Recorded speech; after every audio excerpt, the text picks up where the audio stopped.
The beautiful thing about life is if you are still living, if you are still breathing, you have already survived 100% of your worst days. And sometimes because we don't write things down, we forget how much we've already overcome.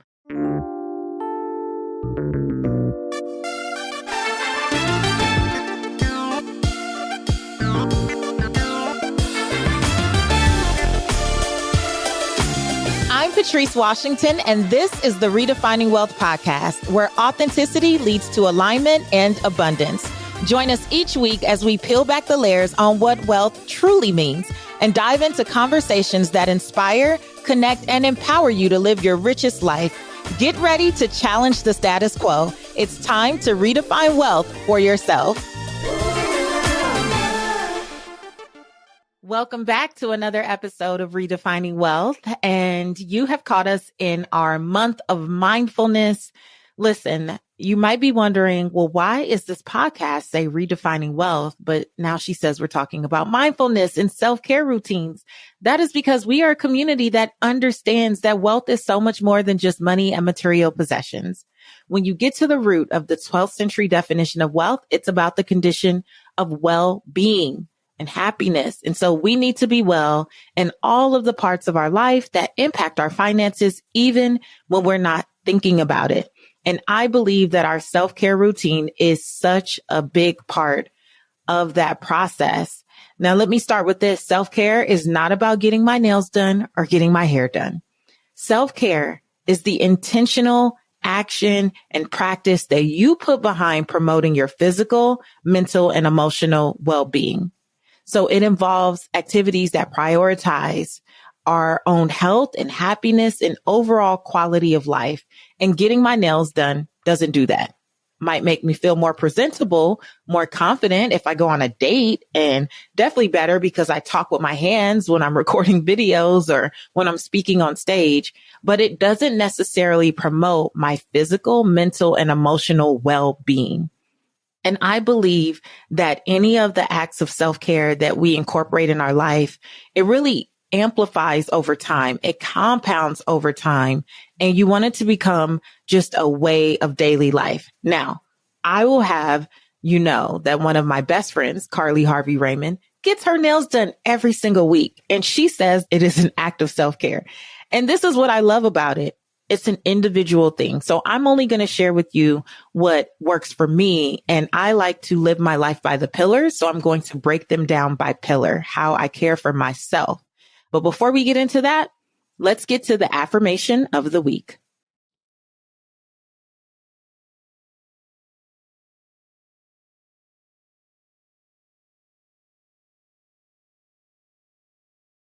This week's affirmation is, mindfulness is my superpower. I acknowledge the power of mindfulness as a tool for inner peace and mental clarity. By staying present in each moment, I harness the strength to navigate life's challenges with grace and composure. My mindfulness practice deepens both my self and soul awareness, allowing me to better understand my thoughts and emotions. With this revelation, I make intentional choices that serve my well-being and inner peace, and I am better equipped to manage stress, improve my concentration, and nurture my overall well-being. Through mindfulness, I access a wellspring of resilience, productivity, and tranquility, empowering me to create a harmonious and fulfilled life. Declare with me today, mindfulness is my superpower. Okay, I hope you enjoyed that affirmation. I intentionally wrote it so that you would see that self-care rituals are indeed sacred. Because if you saw your self-care as sacred, right, as the affirmation suggests, you wouldn't put them off as things that weren't important or as something that you would get around to one day. You would really be okay with even people saying, well, that makes you selfish. Okay. It's fine. Let it make me selfish, because the truth is, until I care for myself, I am in no position to care for others. If I do not nurture myself and make sure that my cup is full, how do I give to anyone else? Because the truth is, we can only give from our overflow. What's inside of the cup is for us. And all of these rituals and practices and routines are about making sure that our cups stay full so that as it overflows, we really can be of service, right? And the more you layer on different self-care practices, the more overflow you will have in the saucer, right? In order to serve other people. Let's jump in. I want you to understand, first of all, that self-care it encompasses a wide range of activities or strategies. Again, they're just tailored to your individual needs and preferences. My biggest thing is that I utilize these practices I'm going to share with you to maintain harmony. I see them as a way of reducing stress. I see them as a way of helping me process life. And I see them as a way of helping me prevent burnout, especially when life gets really demanding or really challenging. And so the first pillar, as you know, is the fit pillar. It's about becoming your best self, both mentally and physically. And so even though I thought I would do one per pillar, let's just do a couple. I have tons of them, honestly, but these are the few I wanted to share. So we already talked about mindfulness last week here on the podcast, but the second thing that I do for self-care and the fit pillar is biweekly therapy.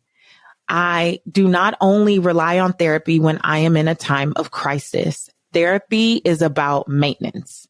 And so when life kind of speeds up and I need more, I may go to weekly therapy, but for the most part, I invest in biweekly therapy or counseling whenever I need to just process life. It is so good to have a thinking partner, and it is a part of self-care to not sit in a place by yourself and talk yourself in and out of things, go round and round and round with no support, or continue to talk to people who don't have the capacity to actually support you in taking your next step. Now, of course, there's tons of different types of therapists and types of mental health support. You have to figure out what works for you. Of course, here on the podcast, I've heard from many purpose chasers who have utilized BetterHelp. So you can definitely click the link in our show notes if you want to try BetterHelp for therapy. But whatever you choose, just understanding that having that level of support is an act of self-care. Another act of self-care that I incorporate is physical activity. Creating a routine, no matter what it is, if it's walking, if it's running, if it's jogging, if it's yoga, kickboxing, Pilates, try different things. This is the month of mindfulness. And in the Redefining Wealth app, it's really been encouraging to see people stretching themselves to try something different, try something new. Moving your body is so good for you. One of the things that really got me into working out regularly was not just because I wanted to look good in a dress, child, not that at all. It was looking in the mirror whenever I'm at the gym, and I still do this to this day, applauding and congratulating myself for taking time out for me.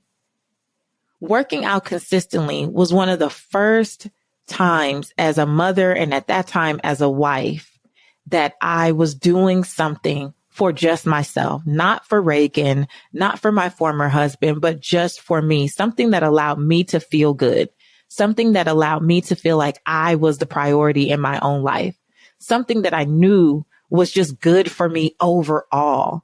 And then as my body started to shift and, develop more muscle and get more lean, and I feel better in my clothes and I have more energy, all of that compounds to be better for my overall quality of life. But just as a self-care routine, for me, if I do not move my body at minimum 3 times a week, but I really go for 4 to 5 times a week, I just feel off. And that's how I know that I've given my power to everything and everyone else. And I haven't prioritized what helps me the most. So therapy and physical fitness are 2 ways that I incorporate self-care. People pillar, it's going to sound so simple, but how often do we not do this? For people pillar, self-care for me looks like just spending quality time with the people I love. It is scheduling regular quality time with friends and family just to nurture those connections.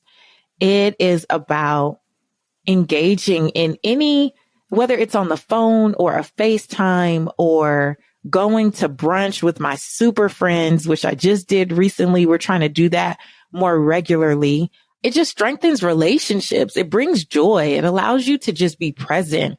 It allows you to normalize your experience. When we are always by ourselves, especially if you're an entrepreneur and you're a solopreneur and you are so into the hustle and grind of doing all of the things, completing all of the tasks, sitting at your desk from sun up to sundown, trying to make it happen. I understand. But a part of your self-care can look like peeling away from slaving at that desk in front of that computer, on that tablet, with that device, and going to just look into someone else's eyes and watch them smile. It is an act of self-care for me to bring joy to the people that I love, to smile with them, to laugh with them, to share a meal with them, to have a drink with good girlfriends, to sit on the couch and watch a show with Reagan or with my partner, like whatever it is, right? People pillar. A part of your self-care is just making time to be present, to have quality time with the people you say you love. In the space pillar is about setting up your life to support you. Now, one of the things that we've talked about in the space pillar very often is just creating a vibe, right? Creating a space that energizes you and feels really good. And one way that I practice self-care is just enjoying music, bringing music into the space. And I listen to a lot of affirmation music. So of course we had Tony Jones at Redefining Wealth Live, last year. Such a vibe. Londrell, who was on the podcast last year, I listened to him a lot. I infuse my space with really positive, uplifting music. Sometimes it's 90s R&B. And I don't know if you guys, this is a sidebar. Anyone who listens to 90s R&B, when I was a kid, I really didn't know everything I was singing. And some of the things that I'm singing now as, you know, someone who's been married and all those things, I listen to these lyrics. I'm like, ooh, we were set up for failure. But anyhow, that's another story. But dancing around my house, dancing around the kitchen, getting in the mirror and dancing and just enjoying music is so important just for our emotional regulation, right? Because music evokes such a wide range of emotions. So listening to music can create an emotional release, or it can be a way to enhance good feelings, positive feelings. Listening to music, studies show that it is linked to stress reduction. It's just a part of a mindfulness practice, just paying attention to the sounds, the rhythms, the melodies, and just really soaking it in. There's another group that I really love. It's called Chris and Teeb, or they're called Chris and Teeb. Chris, the normal spelling, and Teeb, T-E-E-B. Love them. They're affirmational too, but I just love it getting in a zone with the mantras, and that is an act of self-care. If I am not intentional about listening to music throughout the day, turning something on that uplifts me, having a moment. This is why I start all of my coaching sessions in Pillar Mastery and Mastery and Momentum with music to just ground us and bring us back. If you really think about it, can you go hours, if not days, if not weeks without really listening to music? It's such a beautiful act of self-care because it's so personal, and it's just about you being present, right? This is also why I made a playlist a part of the Institute for Redefining Wealth. I created playlists by pillars so people could just get in a zone based on whatever pillar they're really interested in. And so this is a way, enjoying music is such a simple way to practice self-care. At Redefining Wealth, we don't believe in setting New Year's resolutions, but we do believe in setting ourselves up to get results. That's why I turned to America's #1 meal kit, HelloFresh, to help save time and money while still nourishing my body. If you want to have more time and energy to pursue your purpose work, make saving time your greatest result with quick, convenient recipes delivered right to you. Just choose your meals and select your delivery date. HelloFresh handles the meal planning and shopping, so all you have to do is open your weekly box of pre-portioned ingredients and step-by-step recipes to get cooking. Even my teenage daughter Reagan is loving the HelloFresh breakfast options because she uses it to minimize stress in the morning and get out the door.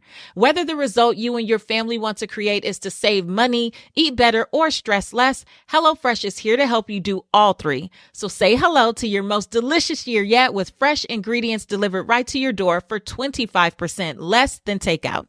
Go to HelloFresh.com/RWFree and use the code RWFree for free breakfast for life. One breakfast item per box while subscription is active. That's free breakfast for life at HelloFresh.com/RWFree with the code RWFree. This holiday season, you will not catch me stressed out in anybody's store, but I will still be enjoying chef-prepared, dietitian-approved, ready-to-eat meals in just 2 minutes delivered straight to my doorstep by Factor. Factor is America's #1 ready-to-eat meal delivery service, and they help me save time and money and still eat well for breakfast, lunch, and dinner. I love choosing from their assortment of over 55 add-ons like delicious kale egg bites for breakfast or ready-to-drink cold-pressed juices and smoothies so I can stay on top of my Fit Pillar goals. And you can too. There's over 35 chef-crafted meals every week that support a healthy lifestyle and meet your meal preferences, whether it's being calorie smart, vegan and veggie, or protein plus, whatever fits your Fit Pillar goals, Factor has it. This December, get Factor and enjoy eating well without the hassle. Give Factor a try and enjoy more peace this holiday season. Head to factormeals.com/RW50 and use code RW50 to get 50% off. That's code RW50 at factormeals.com/RW50 to get 50% off. What do Hollywood A-listers, bourbon distillers, and survival experts all have in common? Living life aggressively. Join me, Brian Tome, an adventurer, hunter, and a pastor you'd grab a beer with, in conversation with intriguing guests squeezing the most out of life. Join millions of listeners growing spiritual muscles. It's as far away from your grandma's stained glass windows as you can get. Search for The Aggressive Life with Brian Tome wherever you listen to podcasts. The Institute for Redefining Wealth offers a 12-month journey to help you redefine wealth using our unique yet proven framework for financial wellness. We'll be your accountability partner, providing clear success paths, resources, and motivation to keep you on track as you work toward your professional and financial goals. Join me along with purpose chasers from all around the world as we level up pillar by pillar to achieve the lives we say we desire. It all begins with a 30-day authentic alignment audit to identify areas of your life that just may be out of sync with your goals. You'll gain access to in-depth training modules, categorized podcast selections, monthly pillar themes, and challenges with cash and prize giveaways, as well as a resource library tailored to your chosen membership level. For more details, visit redefiningwealth.institute. That's redefiningwealth.institute. I can't wait to see you there. Another way that I practice self-care, Faith Pillar, is all about believing in something greater. Of course, you guys already know that I'm big on meditation. So I meditate 4 to 5 times a week in the morning, but journaling and reflection, such an act of self-care. I believe that many of us suffer from spiritual amnesia. And because self-care, again, is not getting nails or hair done, it's about intentional action and practices that promote your physical, mental, and emotional well-being. You know what feels really good for me? When I can read through my journal and look back at a time that was really stressful and see how I made it. Having that reminder, not only does it create resilience, not only does it restore hope, not only does it allow me to really reconnect with what I say and who I say I believe in, but it is just a reminder that I have already lived through 100% of my worst days. Like, I have already made it. I think Steve Harvey taught me that the beautiful thing about life is if you are still living, if you are still breathing, you have already survived 100% of your worst days. And sometimes because we don't write things down, we forget how much we've already overcome. We forget how many obstacles we've already moved through. How many boulder moments we've already survived that were really designed to take us out. And so to me, journaling, but then also reading back through my journals from over the years, and I have 20 years worth of journals, and reflecting have been such an act of self-care.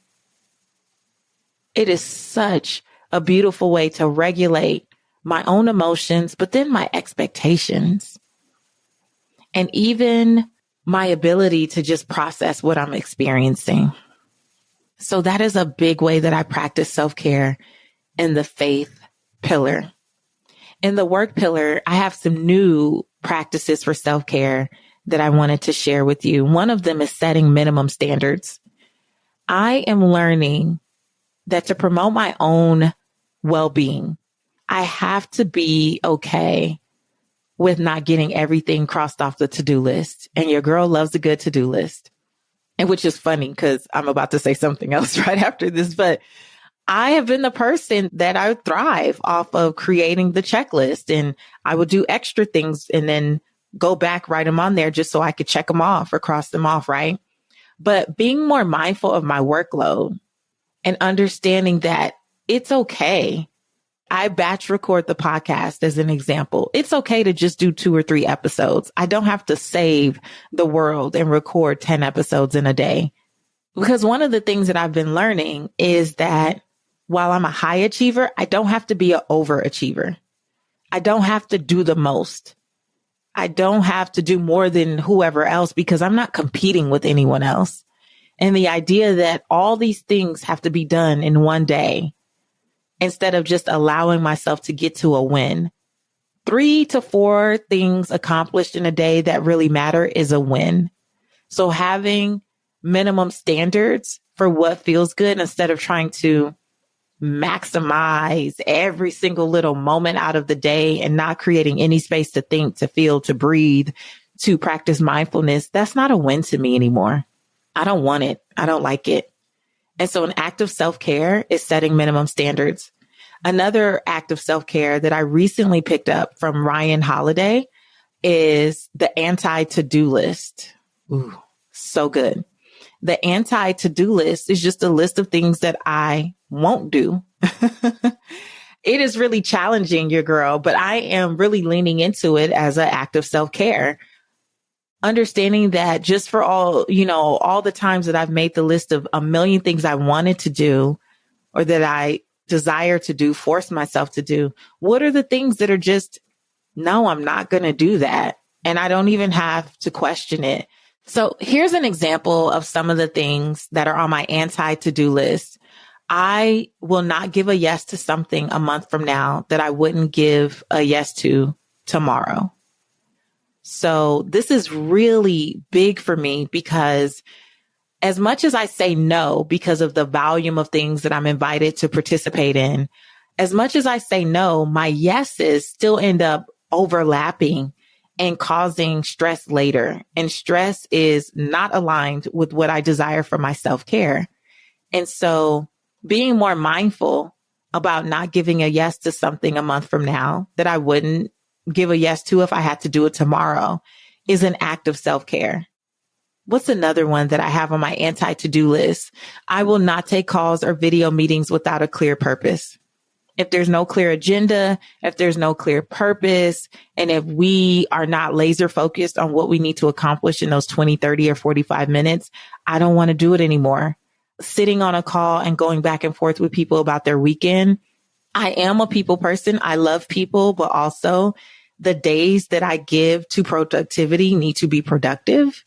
And being productive and having, my minimum standard and allowing me to get through the plethora of things that are on my plate is an act of self-care because I want to feel good about what I've accomplished at the end of the day. And if I let other people derail that by not having focus in the meetings, that is like the furthest thing from self-care. That adds stress and it's just unnecessary, right? So for me, coming up with my anti-to-do list, which I'm still working through and adding to, is an act of self-care. And honestly, I have to give this as an honorable mention. Launching the Redefining Wealth app was an act of self-care because I really was starting to get tired of my DMs being trash. I couldn't even talk to my clients or get to people who were genuinely interested in sharing the work or wanting to know more about how to work with me without going through so much trash that I would be, not even wanting to open the DMs, but then I'm missing the people I do want to connect with, the people who really rock with me, the people who support this podcast like you do.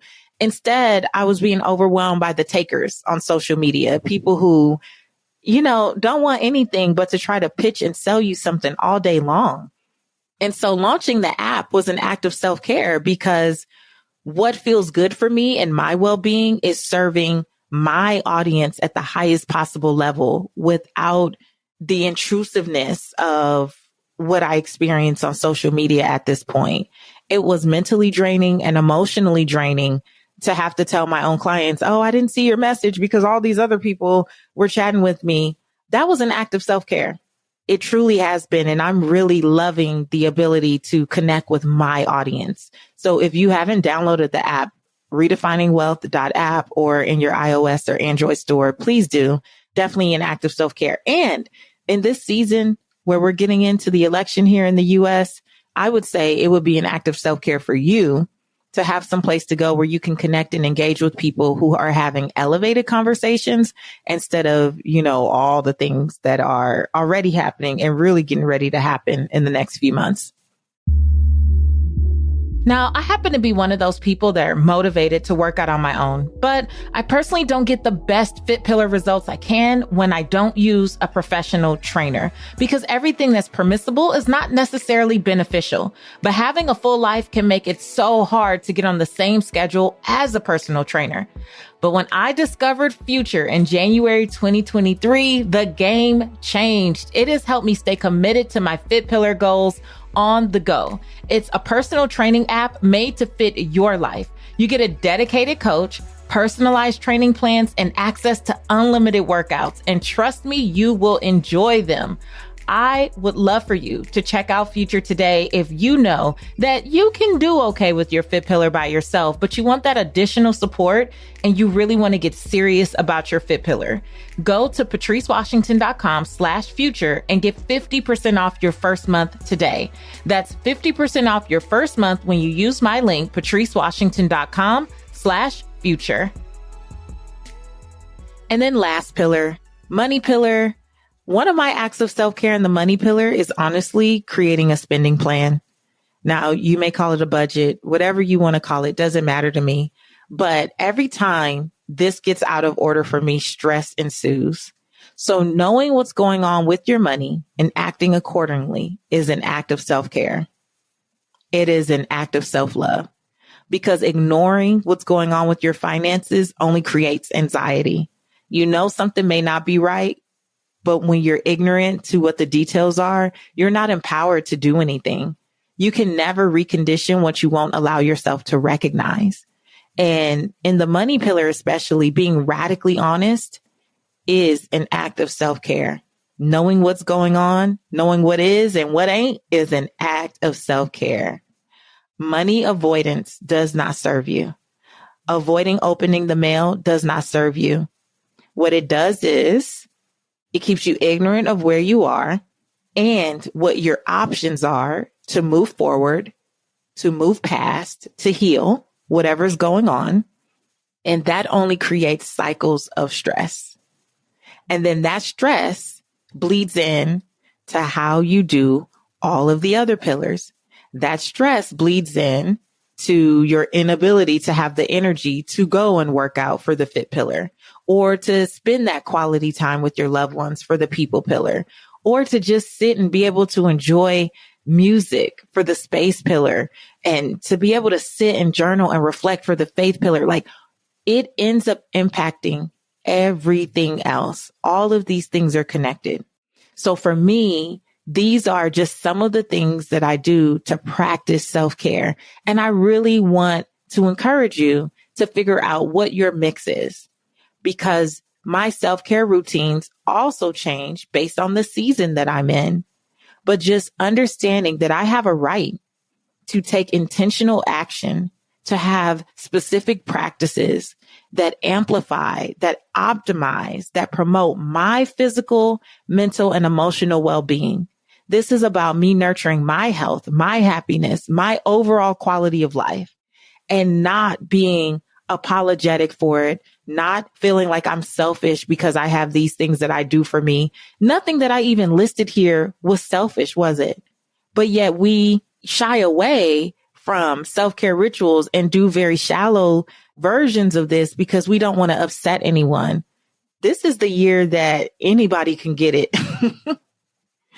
You could be upset about anything, but if it is promoting my self-confidence, my self-peace, my self-love, that is what it is. Now, let me just say this though. Self-care is not just doing anything that soothes you, because some people will say, well, self-care, I'm overindulging in food.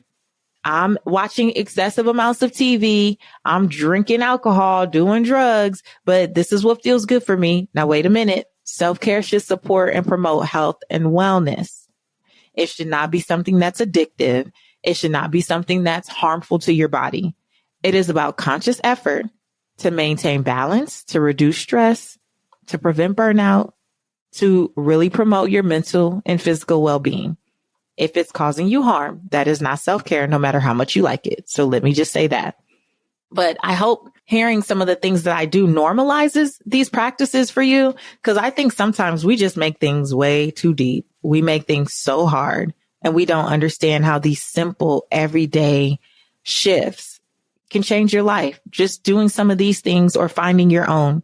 Let's talk about it. Come on in. You know, I'm not going to be in them DMs on Instagram anymore. So come on into the Redefining Wealth app and let's share more about our self-care practices. I think you're really going to enjoy just learning what other people are doing, chatting with other purpose chasers, and of course, trying some of the things that we have on our calendar this month for the month of mindfulness.